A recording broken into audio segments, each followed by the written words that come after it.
Bonjour, je m'appelle Sylvine Spulders et je suis Home Organizer. Ça veut dire que je vous aide à alléger votre intérieur et vous recentrer sur votre essentiel. Aujourd'hui, j'ai envie de vous parler de minimalisme et de simplicité volontaire en vous partageant ma manière de consommer et ma philosophie de vie. Je n'ai jamais été une grande dépensière et depuis que je suis très jeune, je garde mes vêtements très longtemps. D'ailleurs, à l'époque, quand j'étais ado, j'avais une amie qui disait que je gardais mes vêtements jusqu'à l'usure. Et c'est vrai que pour moi, c'est difficile, voire impossible, de m'en séparer avant qu'il y ait des trous dedans.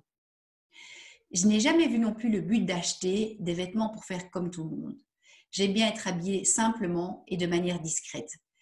Je garde mes vêtements, vestes et chaussures. J'ai 3 paires pour l'hiver et 3 paires pour l'été de nombreuses années. Si j'ai besoin d'une tenue habillée, j'emprunte à une copine à qui j'ai donné pas mal de mes vêtements que je ne mettais plus. Et si j'ai besoin d'une robe de soirée, je vais chez Coucou, qui est un magasin où on peut louer des robes, des sacs et des chaussures pour une soirée. Donc c'est vraiment très pratique et écologique.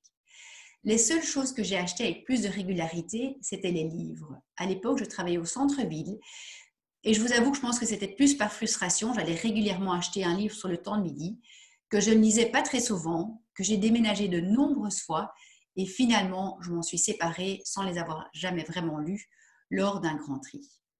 Aujourd'hui, nous avons 2 enfants et je vais peut-être vous étonner, mais c'est rare les mois où j'ai des dépenses en biens de consommation. Si vous voulez plus d'informations à ce sujet, vous pouvez aller retrouver ma vidéo Consommer autrement. Je mettrai le lien en dessous de cette vidéo. Par rapport aux enfants, c'est un petit peu plus compliqué d'être minimaliste parce que la famille aime bien offrir des cadeaux et évidemment, les enfants aiment bien en recevoir.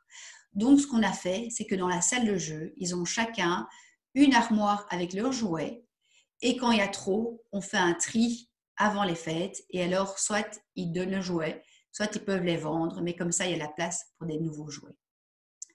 Il y a quelques années, ma mère m'a dit que j'étais minimaliste. Et je vous avoue que je n'avais jamais pensé à moi sous cet angle-là, mais je me suis rendu compte assez vite qu'elle avait raison.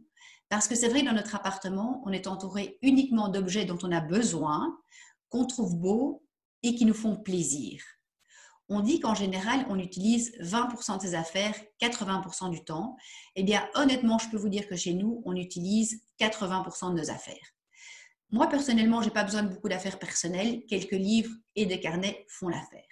Ce qui compte surtout pour moi, c'est de passer des bons moments en famille, avec les enfants, avec des copines, aller me balader en nature. Et pour le reste, je n'ai vraiment pas besoin de beaucoup de biens de consommation.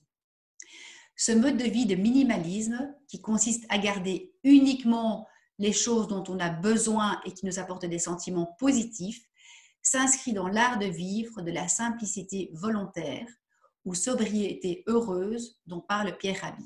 Je vous ai mis un lien vers sa vidéo ici en dessous. Donc cet art de vivre met la simplicité au cœur de la vie, se base sur des valeurs essentielles telles que la famille, l'écologie et les valeurs sociales. On a une consommation locale et responsable. On est conscient de l'impact de notre consommation sur l'environnement. On consomme moins mais mieux. Ça veut dire qu'on achète peu d'objets mais de bonne qualité. Et honnêtement, vivre de manière frugale permet de se sentir plus libre et d'éprouver beaucoup de gratitude. Et en fait, ce mode de vie est complètement à l'opposé de notre société de consommation qui nous fait croire qu'il faut sans cesse acheter des nouveaux objets. Et ces dépenses nous laissent très vite insatisfaits avec un goût amer et envie de plus et d'autres choses. C'est un cercle vicieux insatiable. Cette philosophie est celle qui est en toile de fond de mon activité de Home Organizer. Et j'ai envie de partager avec vous ce mode de vie hors du diktat de notre société de consommation de plus en plus obsolète à mes yeux. Pour moi, le bonheur n'est pas d'en avoir ou d'en faire, mais d'en être. Et tout ça, c'est bon pour vous, c'est bon pour votre portefeuille et c'est bon pour la planète. Merci de partager cette vidéo s'il vous a plu et à bientôt pour de nouveaux épisodes. Merci beaucoup.